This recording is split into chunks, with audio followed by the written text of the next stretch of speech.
Bonjour, bienvenue tout le monde. On va être prêt à débuter. Merci beaucoup d'être présents. Vous allez être nombreux. Il y a encore des gens qui arrivent. Je me présente Félix Bussière. Je travaille au pôle des entreprises d'économie sociale de la région de la capitale nationale et je vais être votre animateur pour aujourd'hui. Encore aujourd'hui, un panel conférence dans le cadre de notre série Innovation du pôle qu'on fait depuis quelques années. On va aborder aujourd'hui le sujet de l'économie sociale comme projet de transformation sociale et écologique. Dans différents milieux, plusieurs observent et soulignent la nécessité d'effectuer un changement de cap important dans notre société par rapport aux différentes crises écologiques, sociales et économiques auxquelles on est confronté. Le modèle économique actuel capitaliste est souvent pointé du doigt comme une source principale des différentes crises, mais que faire pour opérer des changements en profondeur? Le panel d'aujourd'hui permettra d'aborder la question du modèle de l'économie sociale comme projet de transformation sociale et écologique. Depuis ses débuts, l'économie sociale a porté l'objectif d'une économie basée sur la réponse aux besoins des humains et non sur la maximisation des profits comme le modèle actuel. L'économie sociale a-t-elle donc le potentiel d'être un modèle économique post-croissance ou post-capitaliste qui succédera au modèle actuel? Sujet important qu'on va aborder aujourd'hui. On va en parler dans quelques instants avec nos trois panélistes, mais d'abord, je prendrai un moment pour vous expliquer un peu le fonctionnement des 75 minutes prochaines qu'on va passer ensemble. Donc, nos trois invités vont faire à tour de rôle une présentation, une courte conférence d'une quinzaine de minutes. Et ensuite, on fera un retour en panel avec nos trois panélistes. Et il y aura également une période de questions. À savoir que l'ensemble de la conférence est enregistré aujourd'hui. Elle sera disponible pour une réécoute là, sur YouTube. Mais sachez que la période de questions ne sera pas diffusée. Donc, ça sera coupé au montage. Donc, pas de gêne de prendre la parole à la fin. On vous invite tout le long de la conférence, si vous avez envie d'écrire dans le chat, il n'y a pas de problème de vos commentaires, opinions par rapport aux discussions. Par contre, pour vos questions, on vous invite à les prendre en note. On ne prendra pas les questions dans le chat, on fera à main levée à la fin si ça va comme fonctionnement. Avant de débuter, je tiens à remercier deux partenaires financiers importants qui nous permettent de faire la série Innovation là, au pôle depuis de nombreuses années. Donc, merci à la Caisse d'économie solidaire Desjardins et également à la chaire de leadership en enseignement sur l'engagement social. Alors, on va être prêt à débuter. Donc, trois conférences en trois temps. Premier, on va faire un regard pensée sur la relation entre l'économie sociale et le capitalisme dans l'histoire. Ensuite, un regard actuel sur le militantisme pour un projet de transformation sociale et écologique. Donc, le militantisme présent en économie sociale. Et ensuite, un regard futur pour le rôle de l'économie sociale dans un monde post-croissance, post-capitaliste.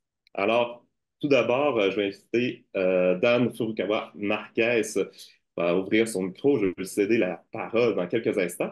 Alors, M. Marquez est professeur agrégé en sociologie à l'Université Laval et titulaire de la chaire de leadership en enseignement Albert Damour en sociologie de la coopération. Alors, Dan, si tu es prêt, je te cède la parole. Merci beaucoup, Félix. Merci beaucoup à tout le monde d'être présent en si grand nombre. C'est vraiment le fun de voir. Ça fait longtemps que j'ai fait des conférences sur Zoom, donc j'espère que je ne suis pas trop rouillé. Mais c'est bien de voir les visages, donc j'aime ça. Alors, on m'a fait la demande de parler du côté plus historique. Donc, aujourd'hui, mon intervention donc, a pour objectif de vous présenter de manière très schématique et succincte 200 ans d'histoire du mouvement coopératif et de l'économie sociale en prenant comme cas d'étude à des degrés variés, disons, de détails pour chacun, la France, l'Angleterre et le Québec. Le tout en environ 13-15 minutes. Donc, je vais embarquer assez vite dans le vif du sujet en espérant ne pas perdre trop de monde et ne pas parler trop vite. Donc, je me lance. Alors, bien qu'il existe des formes semblables d'organisation du travail qu'on peut repérer au 18e siècle et même avant, les coopératives et l'économie sociale sont nées au 19e siècle et elles sont nées de manière très étroitement liée à la naissance du socialisme, chose qu'on oublie parfois. Et les premiers penseurs du socialisme, on peut penser ici notamment à Charles Fourier ou à Saint-Simon, n'avaient pas pour objectif de prendre le pouvoir étatique comme moyen pour bâtir une société nouvelle. Ce qu'ils proposaient plutôt, c'était de construire ce qu'ils appelaient des îles socialistes, donc des communautés associatives ancrées sur l'égalité socio-économique des individus dans un tissu social fort qui serait construit à partir de la participation active des citoyens dans des projets communs. Et donc, ces communautés pourraient ensuite se fédérer entre elles. Proudhon, par exemple, parlait d'une démocratie ouvrière, fédéraliste et mutuelliste. Il employait parfois aussi le terme de république des associations. Et le but, c'était donc de ne plus dépendre d'un État qui était soit absent sur le plan de ce qu'on appelait la question sociale à l'époque, donc qu'aujourd'hui on appelle l'État-providence, le fournisseur de services, ou encore un État complice des capitalistes et des élites, donc exploiteurs et oppresseurs. Et donc, plus concrètement, dès les années 1830, on assiste à la formation d'organisations économiques ouvrières qui prenaient la forme d'associations de consommation ou de production qui étaient finalement très semblables aux coopératives. Donc, du côté des associations de consommation, c'était essentiellement des individus qui se regroupaient pour acheter collectivement des denrées essentielles à moindre coût.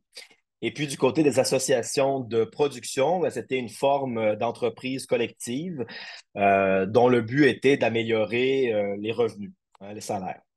Et puis, donc, dans les deux cas, on retrouvait les mêmes projets politiques dits utopiques ou socialistes utopiques à l'époque, qui étaient en gros une alternative au salariat par les ristournes coopératives, une alternative au principe de concurrence par l'entraide et la coopération, une alternative finalement à la propriété privée par une prise de contrôle, par une organisation collective de la production et de la consommation qui allait graduellement s'étendre au logement, à l'agriculture, à l'industrie, etc.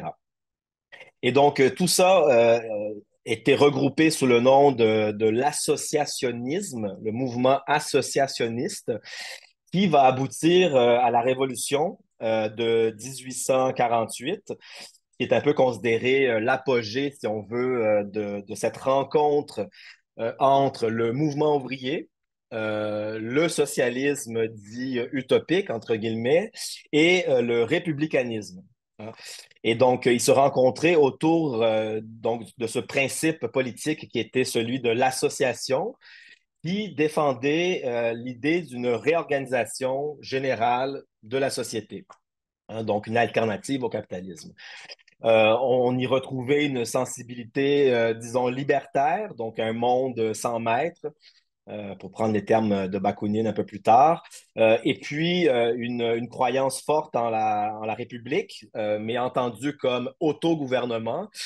Parfois, on voyait aussi l'idée d'une communauté de biens autogérés. Donc, malheureusement, cette révolution-là va se terminer par une répression sanglante en juin 1848, qui va un peu signer la fin du mouvement associationniste. Et puis, du côté de l'Angleterre, l'expérience coopérative la plus marquante que je pense que vous connaissez et qui lance le bal pour la naissance du mouvement coopératif, c'est celle de Robert Owen, donc cet homme industriel, penseur du socialisme anglais, qui va mettre sur pied New Lanark, ce qu'il appelait un village de coopération.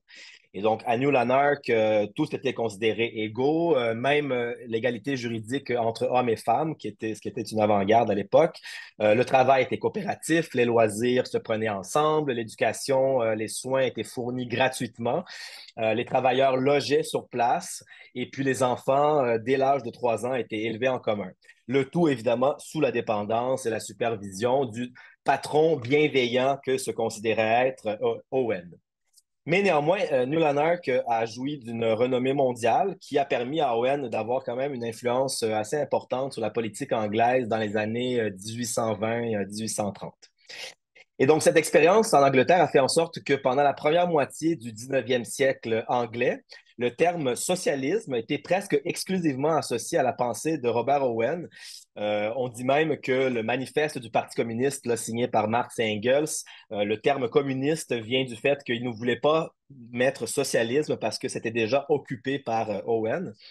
Et les Oweniens, donc, entendaient par socialisme un système communal, social ou coopératif qui était composé de trois éléments clés. Donc, il y avait une théorie communautaire, cette idée d'une communauté forte, un anticapitalisme au niveau du système économique et une science de la société qui était très inspirée de l'idée du bonheur du plus grand nombre de John Stuart Mill.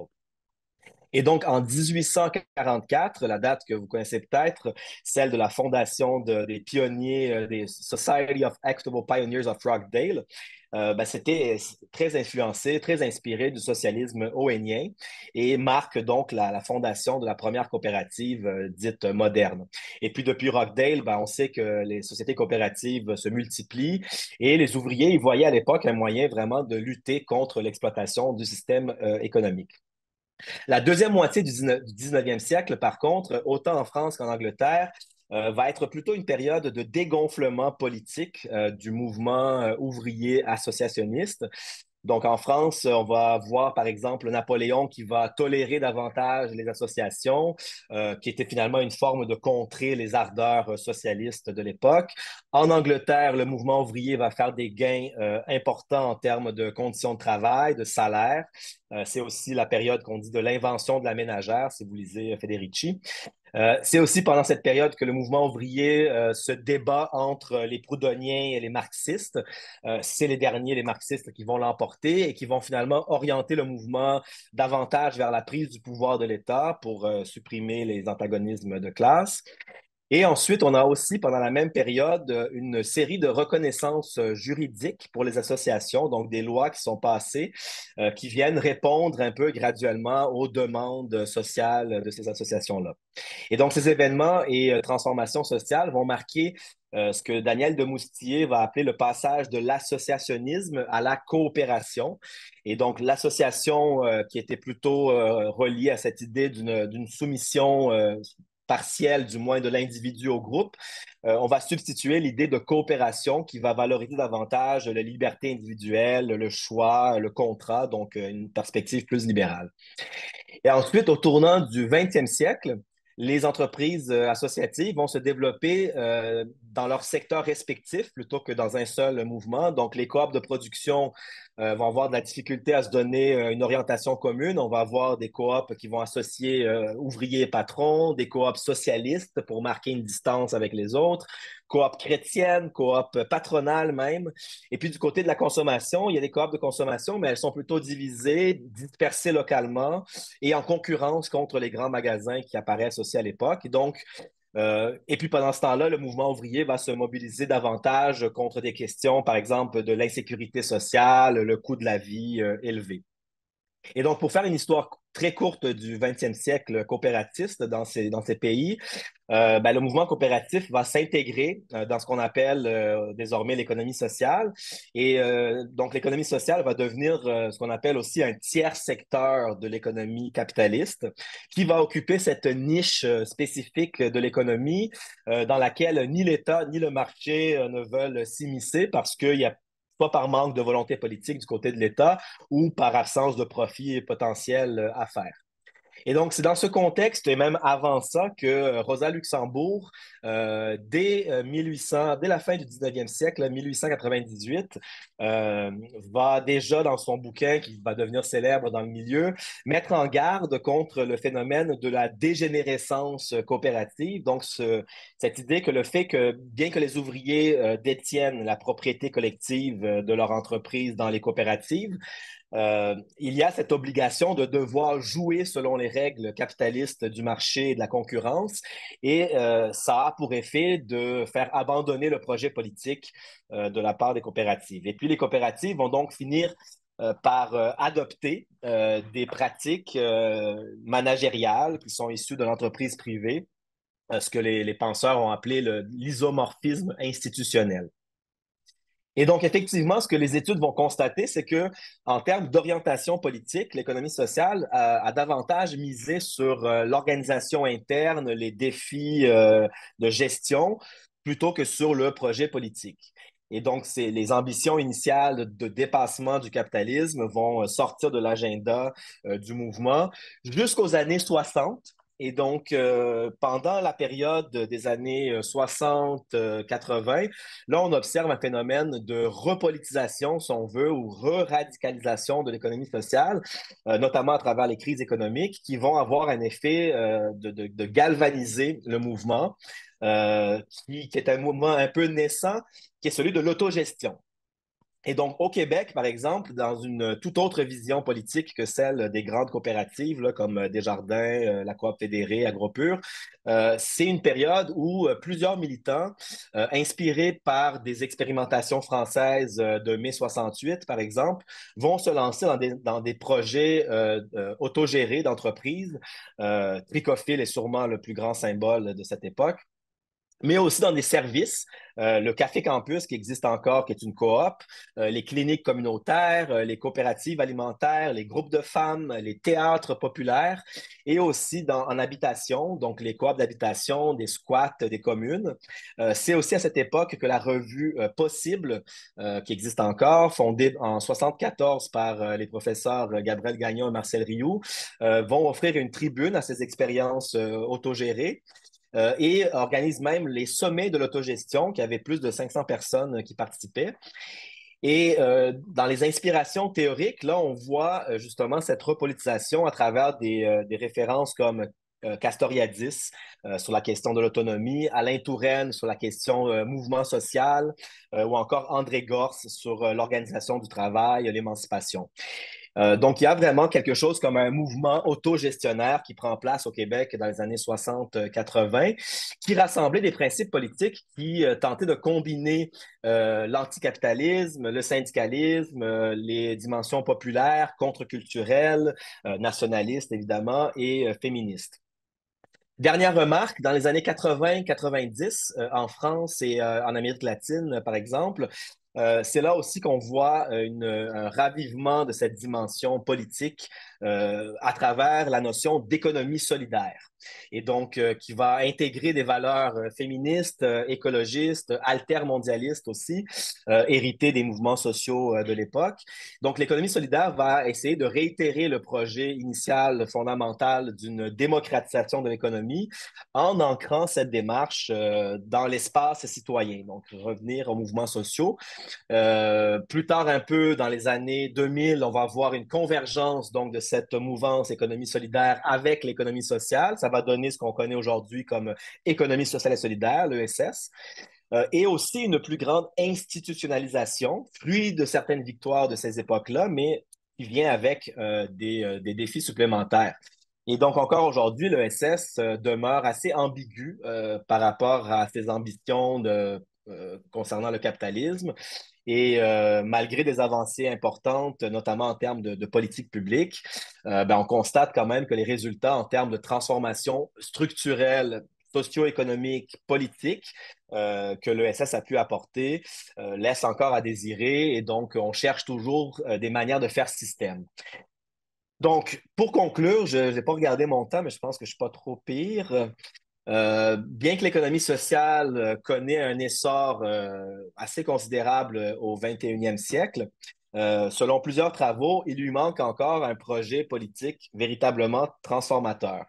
Et donc, en ce sens, puis je n'en dirai pas plus parce que Myriam va vous en parler dans un instant, mais à mon avis, la revendication politique des communs, par exemple, par une nouvelle génération d'acteurs et actrices de l'économie sociale et solidaire, hein, qui mobilise la question des communs, mais avec des coops et des associations, pourrait être le signe d'un changement de paradigme qui permettrait au mouvement de se repositionner, donc non pas comme une solution aux défaillances du système économique et de l'État, mais bien comme son projet d'origine, donc une véritable alternative au capitalisme. Voilà. Donc, merci beaucoup. Je n'ai pas regardé mon temps, comme j'ai dit, mais je pense que je t'ai pas trop pire. C'est très bien. Merci. Merci beaucoup. On va revenir avec Dan à la fin pour la discussion. Alors, deuxième partie, Myriam Michaud, je vous la présente, elle est professeure d'entrepreneuriat social à l'École des sciences de l'administration de l'Université TELUC. Elle va nous porter un regard actuel de l'économie sociale au Québec et de son militantisme pour une transformation sociale et écologique. Et tout va bien pour toi, Myriam, ton micro est ouvert. Oui, Merci Félix. Merci Dan. Je vais essayer là, de vraiment intégrer mon discours en continuité avec le tien. Est-ce qu'on m'entend bien? Oui, super. Donc, effectivement, ma proposition, mon idée, mon discours vraiment commence là où celui de Dan se terminait. Donc, je me recentre, moi, là, sur le présent et aussi l'histoire au Québec. Ben, en fait, l'économie sociale au Québec.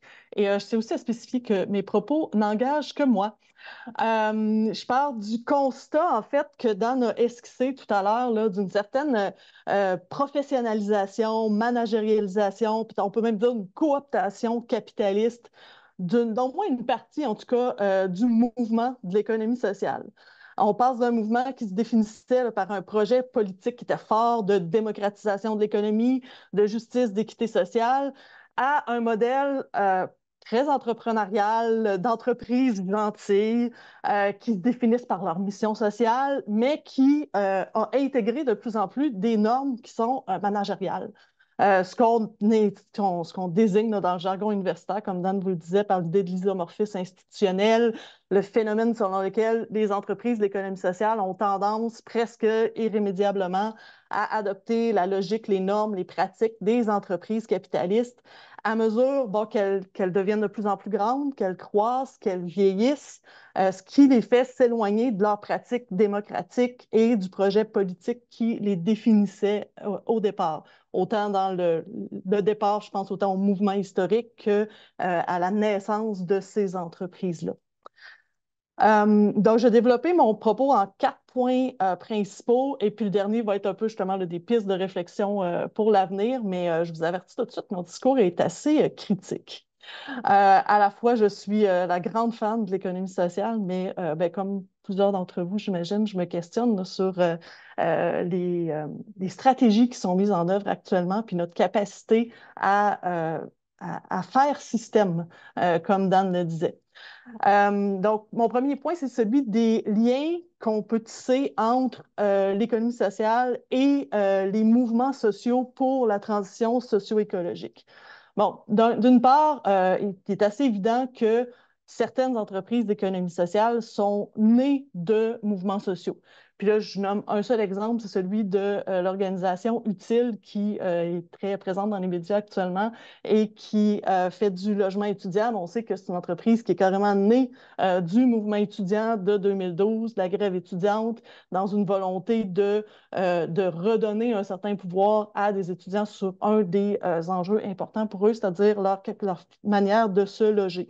Puis maintenant, c'est devenu une entreprise très instituée, très reconnue et qui a un impact réel et prouvé là, dans les communautés. Donc, il y a des entreprises comme ça qui absolument clairement sont nées de mouvements sociaux. D'autre part, les entreprises d'économie sociale entretiennent des liens avec les mouvements sociaux, souvent au niveau des individus hein, qui s'impliquent à la fois dans des entreprises d'économie sociale, mais aussi dans des mouvements sociaux. On voit aussi que des entreprises d'économie sociale s'appuient sur des attentes ou réalisent des demandes issues des mouvements sociaux. Je pense par exemple à une entreprise comme Retourne-y qui va instituer la demande d'aller vers moins de plastique de jetable en proposant vraiment là, une réponse à ce besoin-là.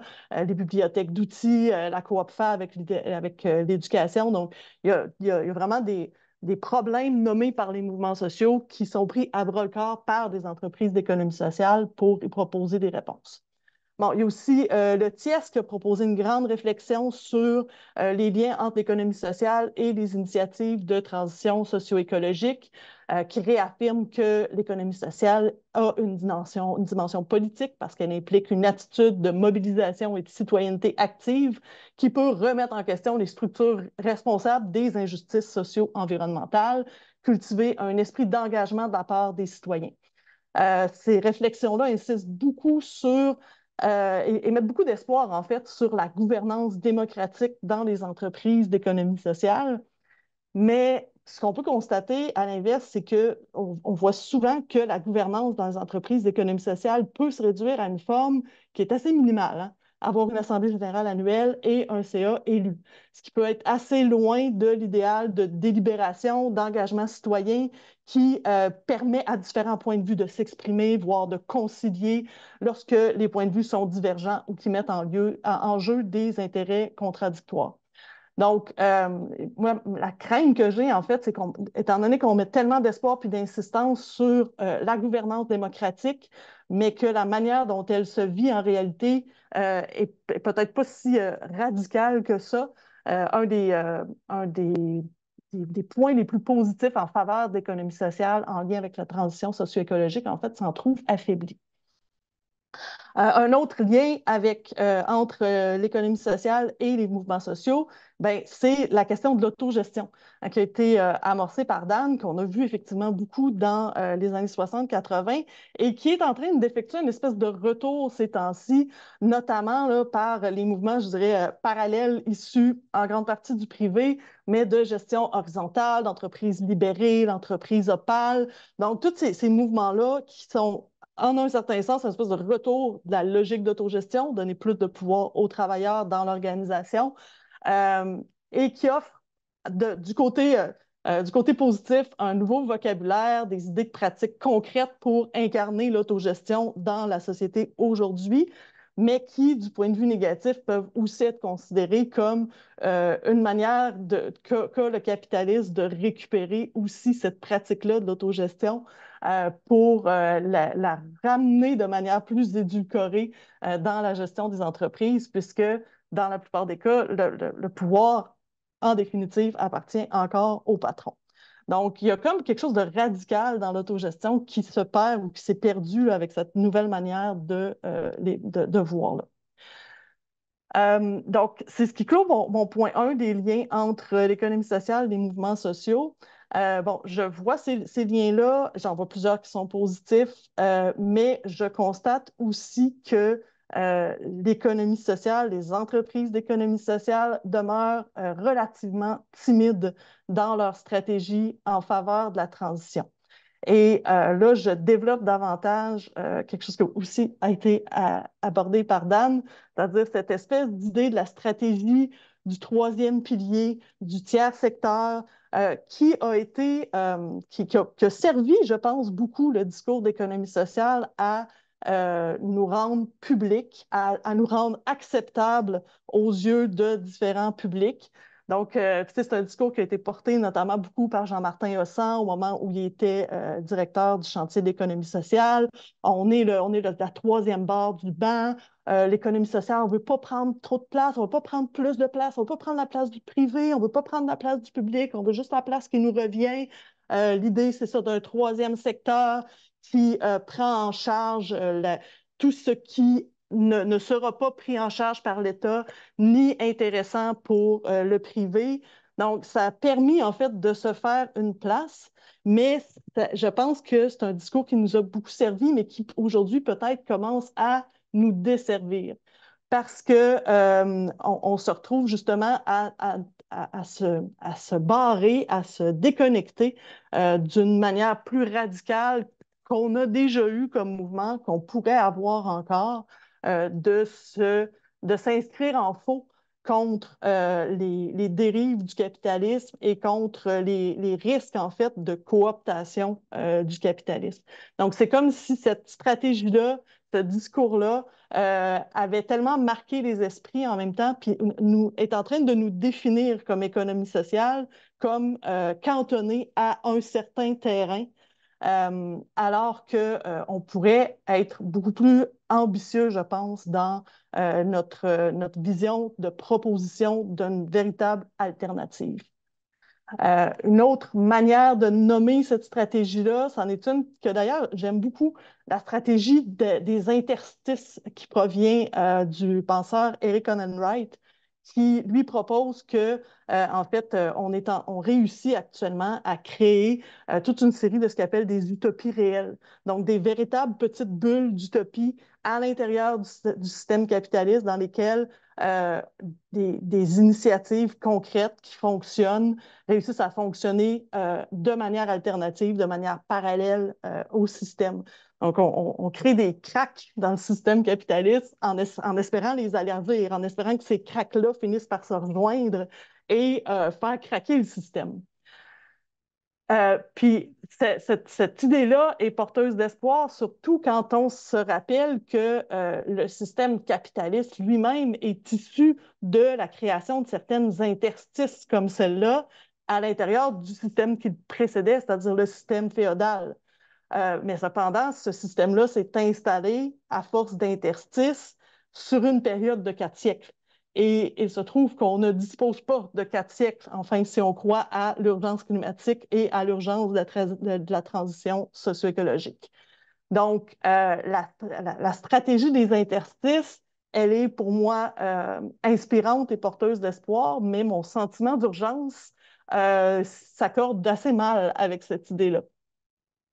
C'est finalement des stratégies ou des idées qui font penser à, si on se replace du point de vue écologique, à la stratégie des petits pas ou des petits gestes du quotidien. Hein? Prendre une douche moins longue, réduire sa consommation de viande, réduire son utilisation individuelle de l'automobile. D'accord, j'en suis, mais on voit bien que ce n'est pas avec les petits gestes au niveau individuel qu'on va réussir à changer le système. Puis c'est un peu comme si c'est le même genre de logique qu'on adopte en économie sociale en se disant, ah oui, on va faire des interstices, on va faire des petites craques. Ah oui, on va juste prendre notre place dans le tiers secteur. Tu sais, il y a quelque chose qu'on n'est pas en train de faire en termes de propositions alternatives ou de faire système, de changer le système. Donc, c'est des pratiques qui s'instaurent toujours en marge, en parallèle, des pratiques mortifères des grandes institutions, des multinationales, des corporations. Donc, pour moi, ce discours-là du troisième pilier, du tiers secteur ou des stratégies interstitielles euh, manque d'ambition, je vais le dire comme ça. Finalement, un autre grand obstacle, quant à moi, à la transition socio-écologique à partir de l'économie sociale ou en utilisant l'économie sociale comme tremplin, ben, c'est dans la définition qui est a priori entrepreneuriale de l'économie sociale telle qu'elle est institutionnalisée par la loi de l'économie sociale québécoise. Puis là, si je vous ramène à l'article de loi de l'économie sociale qui définit ce que ça veut dire économie sociale au Québec, tu as le mot entreprise dès le début, puis à tout moment. L'économie sociale est définie comme l'ensemble des activités économiques à finalité sociale, donc déjà l'économique prime, réalisées dans le cadre des entreprises dont les activités consistent notamment à la vente ou l'échange de biens et services. Donc, on se définit d'emblée comme des entreprises dans le discours entrepreneurial. Ce qui a beaucoup de bon et ce qui a permis, en fait, puis qui permet encore, je pense, de crédibiliser l'économie sociale dans dans la logique du discours dominant qui est celui de l'entreprise et du capitalisme. Donc, l'idée, c'est pas non plus de rejeter ça puis de dire que on fait pas bien de se définir comme ça, mais il y a des conséquences au fait de se définir de cette manière-là, puis il faut aussi les conscientiser.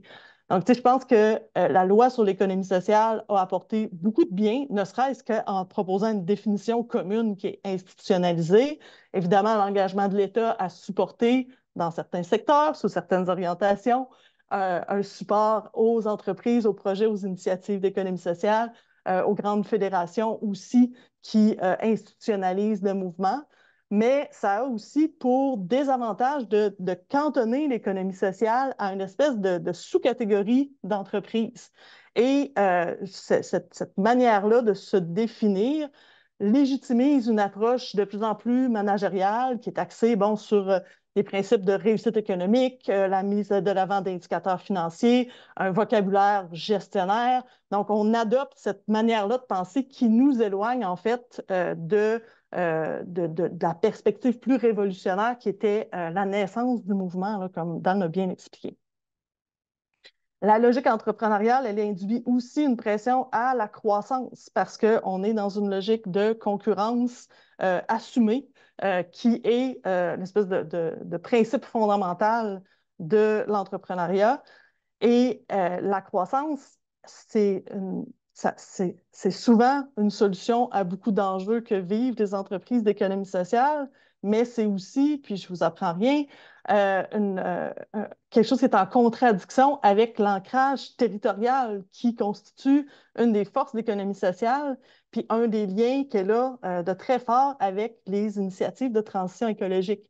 On dit beaucoup, puis j'y crois, que une des forces de l'économie sociale pour favoriser la transition, c'est le fait qu'elle est ancrée dans son milieu, ancrée dans les populations qu'elle dessert, ancrée dans les territoires, en lien de proximité très, très forte avec ces communautés. Mais plus on vit de la croissance, plus c'est difficile de maintenir ces liens-là. Et donc, l'adoption de la logique fortement entrepreneuriale qui est notamment instituée par la loi de l'économie sociale vient comme officialiser cette volonté-là de croissance, puis dire, ah oui, c'est correct, c'est ça qu'on devrait faire, mais en réalité, c'est souvent vécu comme un problème pour les entreprises d'économie sociale. Et je termine ce point-là en rappelant qu'il est, à mon sens, révélateur que le vocabulaire de l'économie solidaire ne soit pas davantage mobilisé au Québec. Dan l'a nommé tantôt, c'est quelque chose qui est beaucoup, l'économie solidaire, c'est quelque chose qui est beaucoup nommé en France, que c'est un vocabulaire, une logique, un schème de pensée qu'on va utiliser en France, dans les pays d'Amérique latine aussi. Mais au Québec, ça n'a pas été inclus ni dans la loi, c'est pas beaucoup utilisé dans le vocabulaire courant. Donc, cette idée-là d'un projet de démocratisation de l'économie, d'ancrage de la démocratie des organisations d'économie sociale dans l'espace citoyen, au-delà des instances qui sont internes aux organisations, on ne la mobilise pas beaucoup. On est un peu étranger à ça parce que, je pense, on se définit institutionnellement d'abord comme des entreprises. Donc, pour moi, ce sont les deux grands enjeux, là, la définition d'économie sociale comme un troisième pilier et comme d'emblée dans une logique, dans un discours entrepreneurial qui nous empêche actuellement, je pense, de penser au-delà et de faire système. Euh, des pistes de solutions à ça, ben, la première que je vois est un peu banale, mais qui me semble la plus importante, c'est au niveau de l'imaginaire collectif. Créer un imaginaire collectif de la société post-capitaliste. Donc, je fais un appel aux artistes, aux poètes, aux créateurs. Il faut qu'on sorte de l'espèce de dualité entre un imaginaire de l'avenir qui est post-catastrophe et très sombre, très noir, ou sur-capitaliste, sur-technologique, de vraiment incarner la domination des riches et des puissants. J'ai l'impression que c'est les deux options qu'on a pour l'avenir dans notre imaginaire collectif, alors que d'autres options sont possibles. Et on commence à en voir dans des téléséries, dans des romans. Je pense qu'il faut vraiment accélérer cette manière-là de se projeter, de se réfléchir, de s'imaginer collectivement dans une société post-capitaliste qui n'est pas que noire et que dramatique. Euh, une manière très concrète de faire ça, puis là, ça va un peu à l'encontre de ce que je disais tantôt, mais c'est de mettre de l'avant les utopies réelles qui sont en marche actuellement pour réfléchir à la manière dont elles peuvent faire système. Donc, puis moi, j'apprécie beaucoup, notamment comment il appelle, le journaliste positif qui met de l'avant justement toutes les initiatives citoyennes qui sont porteuses d'une logique de transition. Je pense qu'il faut continuer à faire ça pour s'inspirer dans le concret, dans l'ici et maintenant, mais aussi s'imaginer comment un monde futur peut être mis en place sur ces principes-là. Deuxième solution, ben, renforcer les systèmes alternatifs, favoriser leur mise en réseau. On a déjà des bonnes bases pour ça par la logique de fédération, de réseau qui est très importante en économie sociale dans le monde coopératif.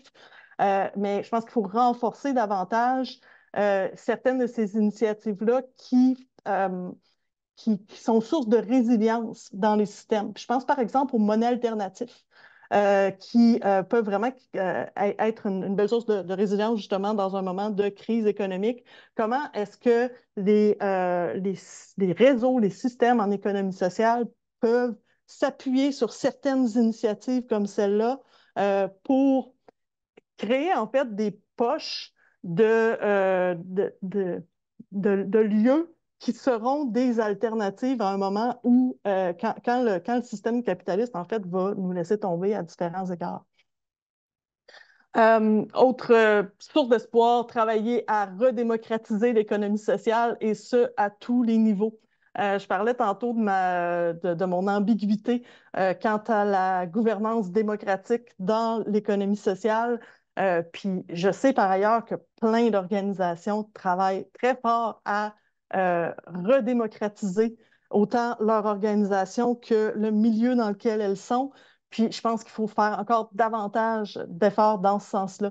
Et une des solutions passe peut-être par le fait de s'éloigner du vocabulaire de la bonne gouvernance et même peut-être bannir l'idée de gouvernance de notre vocabulaire puis de notre manière de penser, parce que juste le mot gouvernance, ça vient tellement de la logique néolibérale, la gouvernance entrepreneuriale, la gouvernance d'entreprise est vraiment pensée par et pour les grandes sociétés cotées en bourse, dont les besoins, les enjeux, les objectifs ne sont pas du tout les mêmes que ceux des entreprises d'économie sociale.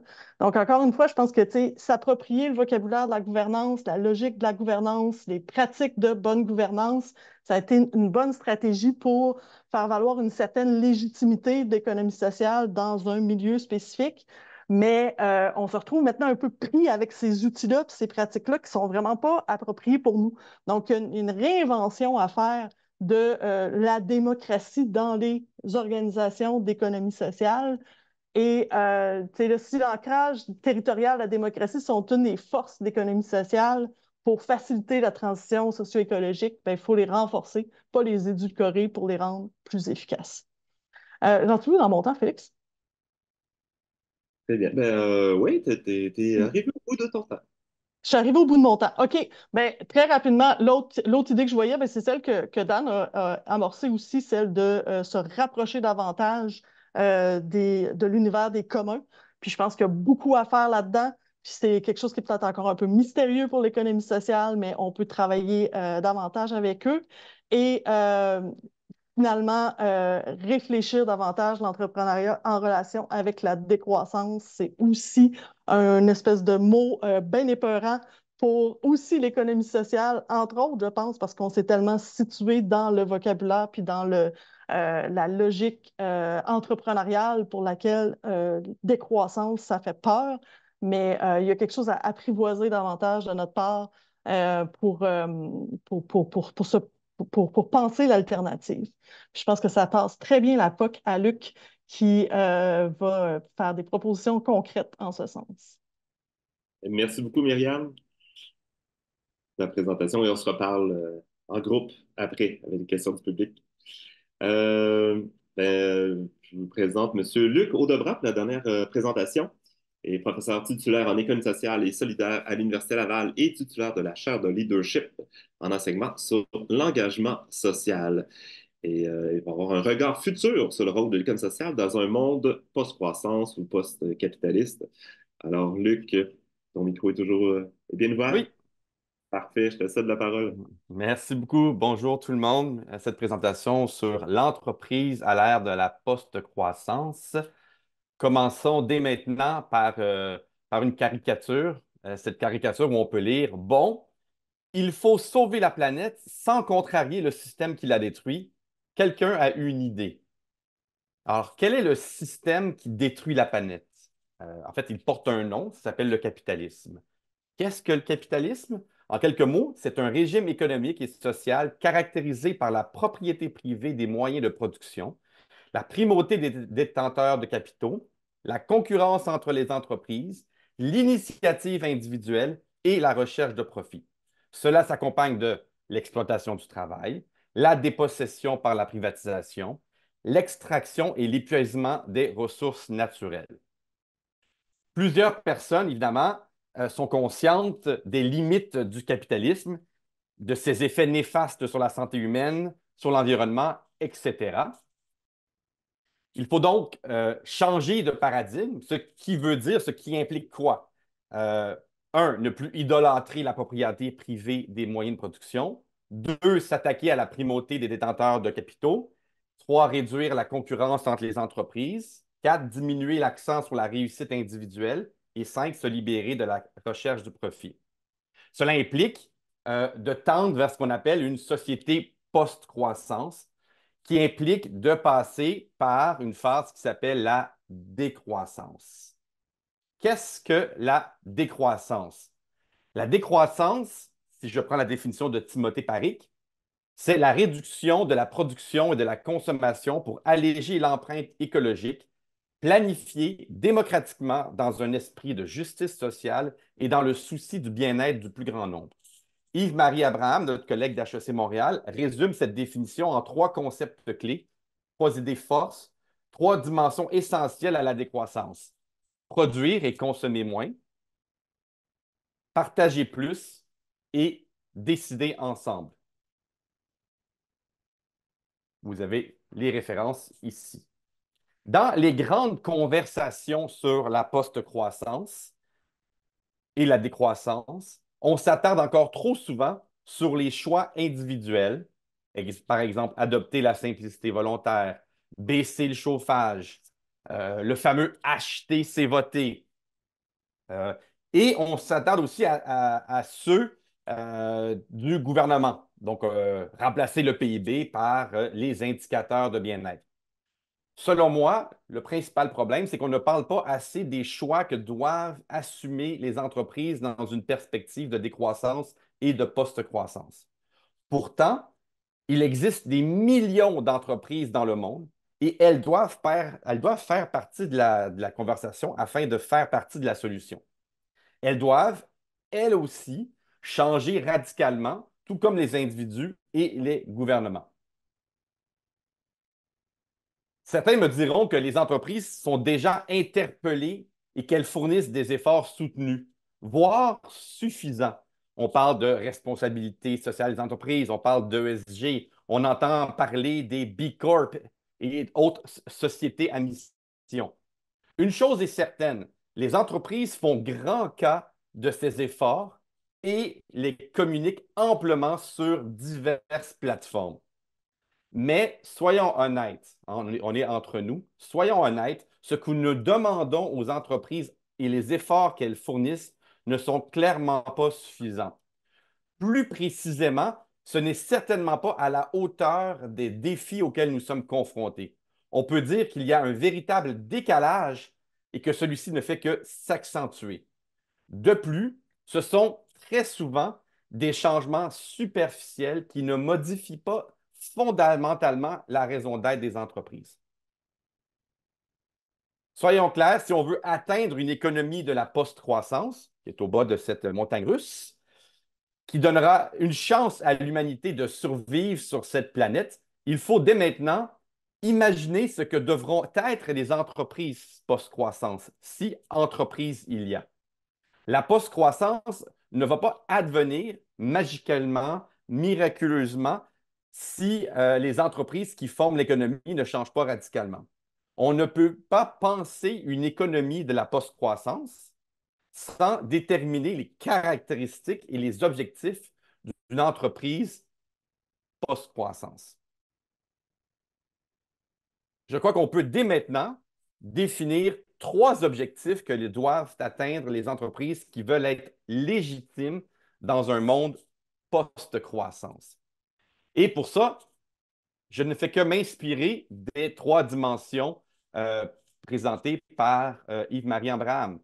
Il faut produire et consommer moins, c'est-à-dire pour les entreprises, diminuer leur empreinte écologique. Elles doivent partager plus, ce qui veut dire se libérer de la quête du profit, et elles doivent apprendre à mieux décider ensemble, ce qui veut dire augmenter les interrelations entre elles. Donc, si on pousse un peu plus loin dans cette idée. Premièrement, les entreprises doivent ce qu'on appelle partager plus, ce qui implique de cesser de considérer la quête du profit comme leur raison d'être, ou même comme un objectif valable. Dans un monde post-croissance, pour avoir le droit d'exister, une entreprise devra remplir une mission d'utilité sociale validée par sa communauté. Alors, c'est de passer d'une vision de l'entreprise comme étant quelque chose qui est là pour créer du profit à une vision du profit utile, hein, c'est la vision un peu B Corp, hein, on fait du profit, mais on est aussi utile, pour aller vers une vision où c'est la mission d'utilité sociale qui, elle, est celle qui permet, qui est la véritable raison d'être de l'entreprise. Deuxièmement, elles doivent produire et consommer moins, c'est-à-dire diminuer au maximum leur empreinte écologique.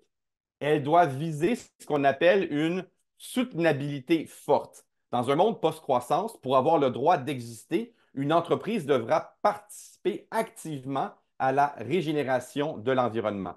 Ça veut dire passer d'actuellement une soutenabilité faible, où les entreprises ne font guère cas de l'environnement, à une soutenabilité modérée et vers une soutenabilité forte. Troisièmement, elles doivent apprendre à décider ensemble, à la fois à l'interne, par l'instauration d'une véritable démocratie organisationnelle, et à l'externe, en priorisant l'intercoopération plutôt que la compétition. Donc, dans un monde post-croissance, pour avoir le droit d'exister, une entreprise devra être un projet collectif autour d'un commun à protéger ou à faire grandir. Ce qui veut dire de passer d'une vision des relations entre les entreprises, une vision de compétition, de concurrence. On parle de plus en plus à cette notion de coopétition vers une vision vraiment axée sur la coopération. En bref, cela consiste à passer d'un focus sur le profit à un focus sur la réalisation d'une mission d'utilité sociale, d'une soutenabilité faible à une soutenabilité forte et d'une vision du monde comme un champ de bataille où règne la compétition à un écosystème d'intercoopération. Ce qui m'amène à la présentation de ce qu'on appelle le modèle du Rubik's Cube que j'ai ici. En fait, ce qu'on voit, c'est que si on combine les trois axes, cela fait un Rubik's Cube avec plusieurs trajectoires possibles pour transformer une entreprise conventionnelle en une entreprise post-croissance. Ce qui permet aux entreprises, pas véritablement à leur rythme, mais quand même, de choisir des étapes pour se rendre à la vision d'une entreprise post-croissance qui serait légitime dans une société post-croissance. Alors, pour l'instant, nous sommes ici. Pour une très, très, très grande majorité des entreprises, trop d'entreprises se trouvent où on le voit là actuellement. Elles appliquent une soutenabilité faible, priorisent la maximisation du profit et voient le monde des affaires comme un champ de bataille. On voit des entreprises qu'on appelle des entreprises, ça c'est l'entreprise conventionnelle. On voit des entreprises qui s'en vont vers davantage une vision qu'on appelle en transition, qui vise une soutenabilité modérée, s'adjoignent une mission sociale en plus de leur mission à maximiser le profit et s'ouvrent à des relations plus coopératives dans leur environnement. Mais malheureusement, nous avons encore peu ou très peu, voire pas d'organisations qui se trouvent en haut du fameux Rubik's Cube. Il y a peu d'exemples d'entreprises qui mettent en œuvre une soutenabilité forte, délaissent la quête du profit pour une mission d'utilité sociale et intègrent un système d'intercoopération. C'est très difficile de trouver des exemples de ce type d'entreprise-là. On sent que plein d'entreprises cherchent à s'y rendre. Il y a certaines entreprises plus anciennes cherchent à s'y rendre. D'autres entreprises tentent de naître de cette façon-là, mais il y a très peu d'exemples. Si on avait plus de temps, je vous présenterais deux exemples qui, moi, me semblent très intéressants, dont Ecoseno et Incertec. Malheureusement, on n'a pas le temps en ce moment, mais vous irez voir, si vous le voulez, sur leur site web respectif. Et c'est quand même très intéressant. Je ne dis pas que ces entreprises sont des entreprises post-croissance, mais je dis qu'il y a cette tentation, cette invitation à y aller dans ces entreprises et dans d'autres entreprises du même genre. Donc, si on résume un peu ce que je viens de dire, en quelques instants, en quelques points, pardon. Premièrement, les efforts que les entreprises déploient en ce moment ne sont que des balbutiements par rapport aux efforts à venir. Alors, euh, même si elles disent qu'elles font d'énormes efforts, si on se met déjà dans le monde qui arrive, on voit très bien que la plupart, que ce sont des balbutiements. Euh, elles doivent se transformer en entreprises post-croissance, c'est-à-dire participer activement à la régénération de l'environnement et maximiser leur utilité sociale dans un projet collectif autour d'un commun à protéger ou à faire grandir. C'est-à-dire que l'objet à atteindre est assez clair, au moins dans une vision post-croissance. L'objectif est assez clair. Il y a quand même de bonnes nouvelles pour les entreprises, c'est que les entreprises peuvent adopter plusieurs chemins différents pour atteindre cet objectif.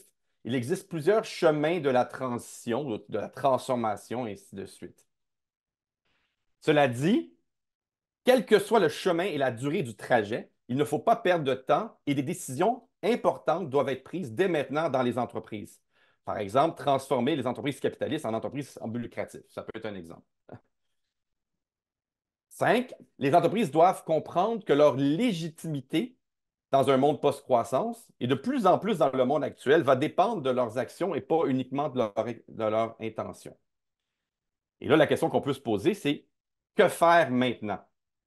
Et on est probablement plusieurs d'entre nous à se dire que nous sommes dans ce qu'on appelle d'envisager, par exemple, la sortie du capitalisme et un passage à une post-croissance comme un problème inextricable, hein, les fameux wicked problems, où on ne sait pas par où commencer. Je ne crois pas que ce soit le cas. Je ne crois pas que ce soit le cas. Et donc, pour essayer de répondre à cette question, que faire maintenant? Je vais vous présenter rapidement le modèle de changement de système en deux boucles de l'Institut Berkana pour celles et ceux qui ne le connaissent pas. Ce modèle stipule qu'à travers les époques, la société passe d'un système dominant à un autre, que ce soit en matière de système politique, économique, religieux. Chaque système passe par des étapes subséquentes, et ce, plus ou moins rapidement. Naissance, croissance, apogée, déclin, mort et compostage. Le compostage est ce qui reste d'un système dans le système qui le remplace.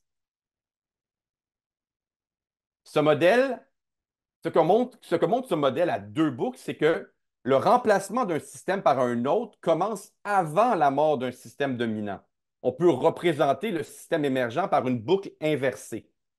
Ce qui est particulièrement intéressant dans cette image, c'est que l'on peut noter que le système émergent ne surgit pas des cendres ou du compost de l'ancien système dominant, mais des innovations qui ont vu le jour pendant le règne du système dominant, ce que Myriam parlait des stratégies interstitielles.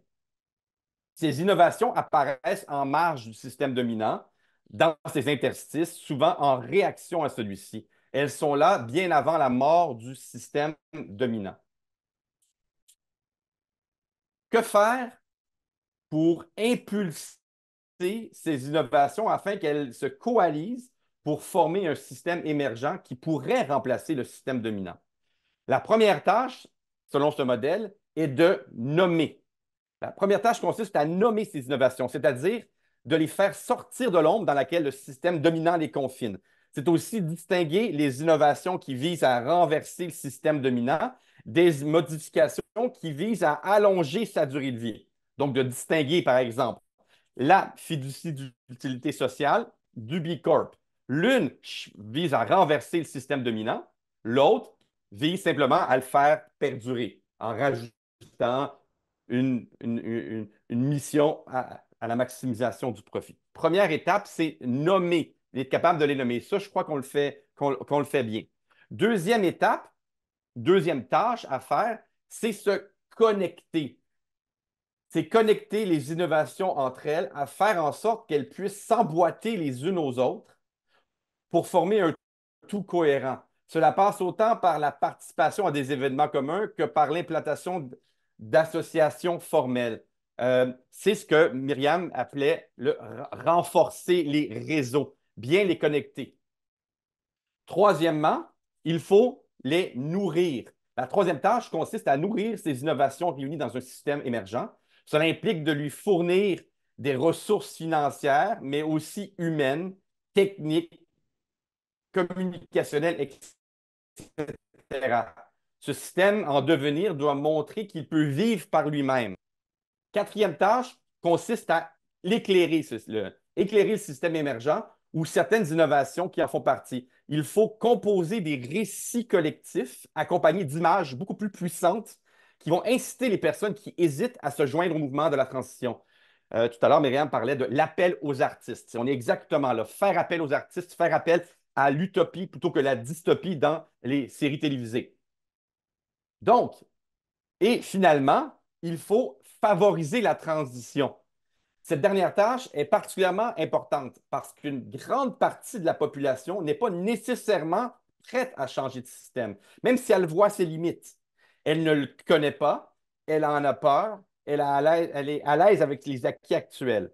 Pourtant, euh, pour que des changements à grande échelle s'accomplissent, il faut que toute la population emboîte le pas. C'est précisément le cas de la transformation socio-écologique. Elle ne peut s'accomplir que par un ensemble de changements institutionnels, organisationnels et individuels. La transformation socio-écologique ne peut pas s'accomplir qu'avec des primo-adoptants. Il faut que les retardataires montent dans le train. Pour conclure, il est important de se poser la question du rôle de l'État dans tout ça. En effet, on ne peut pas laisser les entreprises s'autoréguler à leur rythme vers la post-croissance. Elles sont au cœur d'un réseau de pouvoir qui fait tout pour préserver le système actuel. L'État peut et doit contraindre les entreprises à modifier leur raison d'être et leurs perspectives en matière de soutenabilité. L'État dispose des outils législatifs pour faire ça, mais il lui faut du courage et de la détermination, ce qui lui fait grandement défaut en ce moment. Voilà. Merci de votre écoute. Wow, merci beaucoup, Luc. Et merci à vous trois. Une bonne main d'applaudissements en silence à vous trois. Euh, on comprend vraiment que, parce que j'en prends dans d'autres termes, qu'on a sacralisé l'entreprise, hein, l'entrepreneuriat qui devient un peu au cœur de notre culture. Il y a un changement de culture vraiment à voir à ça, même au sein de l'économie sociale. Puis, je regarde dans la présentation de Luc, des fois, on se demande un peu certaines initiatives d'économie sociale qui sont là pour soutenir le système dominant, continuer sa poursuite en réchappant un peu les territoires ou les populations qui subissent les effets du capitalisme, ou on est en train de faire émerger un nouveau système. On a peut-être un peu de misère à évaluer certaines entreprises comme sociales où on se situe. Mais effectivement, là, pour être dans l'économie sociale depuis un bout et être au pôle, on a pris le vocabulaire entrepreneurial et de l'économie, justement, pour avoir une reconnaissance, parce que c'était le moyen d'avoir une certaine reconnaissance. C'est ça qui est valorisé. Donc, on a utilisé cet outil-là, mais je comprends que les propos de Myriam et Dan aussi, là, que c'est un peu à double tranchant. Mais merci beaucoup pour les présentations. S'il y en a qui sont prêts, là, on prendrait des questions de la salle. Ce que vous pouvez faire, vous voyez en bas du Zoom, là, un petit icône de réaction. Vous pouvez aller là-dessus et vous pouvez utiliser le lever la main. Et comme ça, je vais pouvoir voir et voir les questions que vous avez. Ça peut être un commentaire également sur les présentations. Alors, à vous la parole. Peut-être en attendant que les gens se réchauffent. Il y a une question pour vous, justement, de ce changement de culture-là. Comment on peut y arriver? On a parlé un peu des changements de vocabulaire, mais si on change notre vision du monde aussi comme individu, là, d'être capable de se projeter dans quelque chose qu'on connaît depuis notre naissance, depuis quelques générations, mais l'humain existe quand même depuis longtemps. Ça fait 200 ans qu'on est là-dedans, mais c'est difficile de se projeter dans autre chose. Comment on arrive un peu à un changement de culture? Je vais une première question à vous trois en attendant les questions du public. Ben, je peux peut-être me lancer vu que j'ai parlé en premier. Euh, En fait, c'est une thématique que moi, je présente à mes étudiants quand je parle de ces choses-là parce que on peut identifier certains phénomènes actuels qui nous portent à croire qu'il y a ce changement de culture qui s'opère déjà, selon moi, je crois.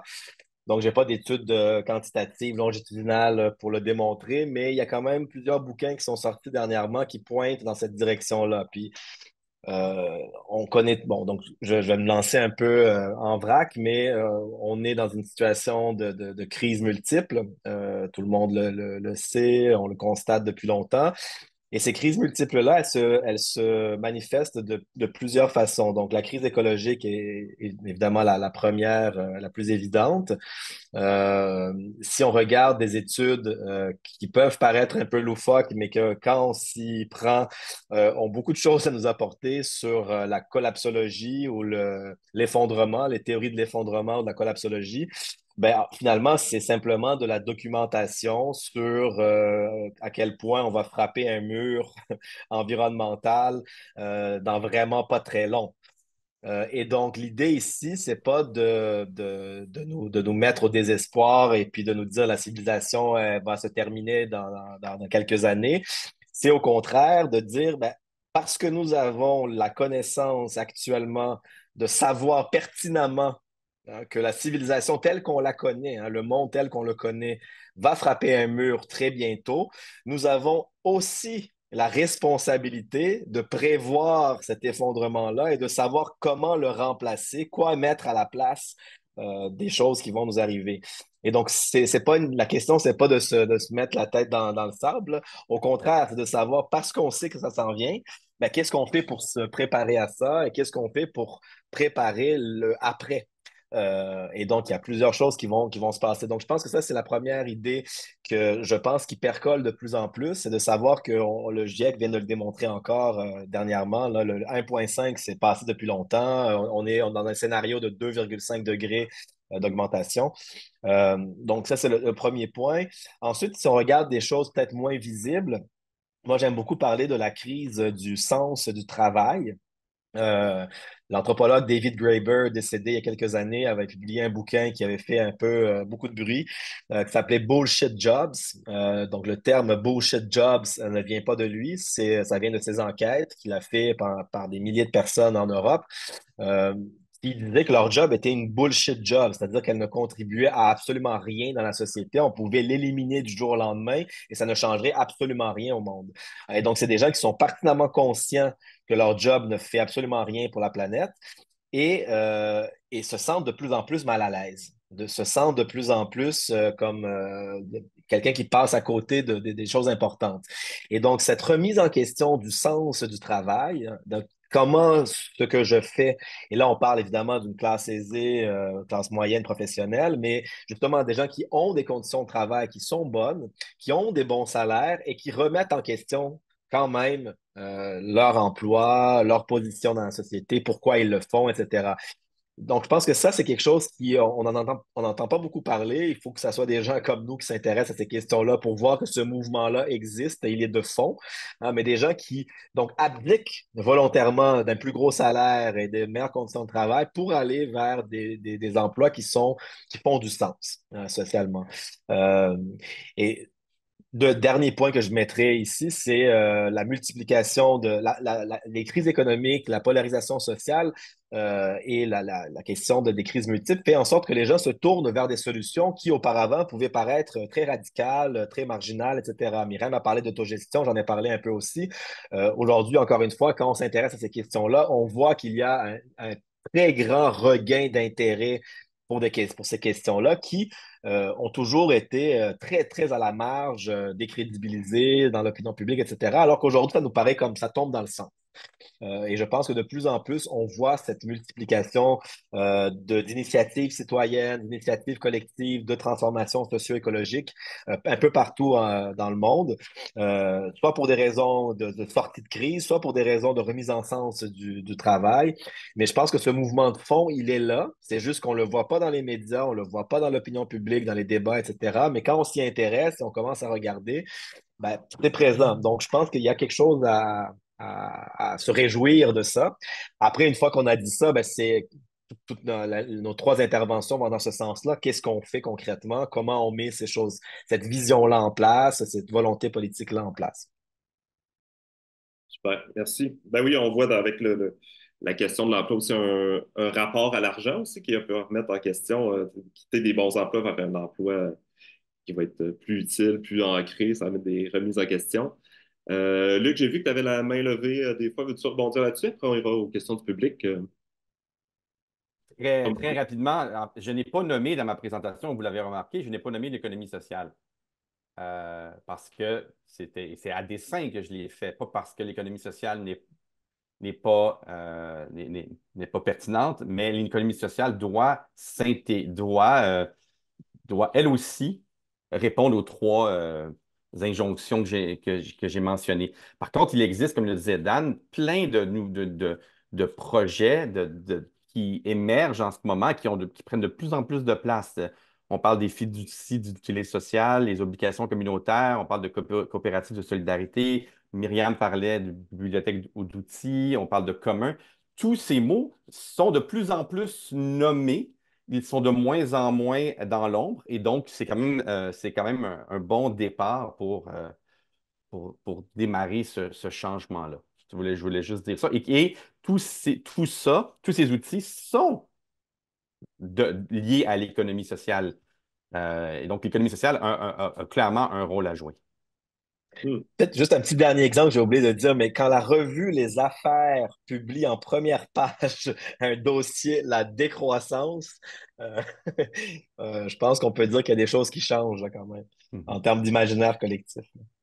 Merci à vous trois. On ne prendra pas d'autres questions. Le temps file. Donc, merci beaucoup à Luc Audebrand, Dan Furukawa-Marquez et Myriam Michaud. Des super discussions grâce à vous. Merci de vos présentations. Merci encore à nos partenaires, la Caisse d'économie solidaire et la Chaire de leadership en enseignement sur l'engagement social. On se revoit l'automne prochain pour une prochaine activité de la série Innovation. Le thème à définir, ça sera probablement dans le cadre du mois de l'économie sociale en novembre. D'ici là, prochaine activité du pôle. Si vous êtes à Québec, ça va être à l'Université Laval le 11 juin. On va parler de finances participatives, on va parler d'obligations communautaires tantôt. On va être là pour en parler, également des bourses qui vont être remises à des projets, des jeunes projets en économie sociale. Donc, ça se passe le 11 juin à l'Université Laval. Alors, ben, merci à tout le monde. Puis à une prochaine fois. Bonne fin de journée. Merci beaucoup. Merci beaucoup pour l'invitation. Merci beaucoup pour vos questions aussi. Oui, pour vos collaborations dans le chat, c'était super le fun de pouvoir. Merci.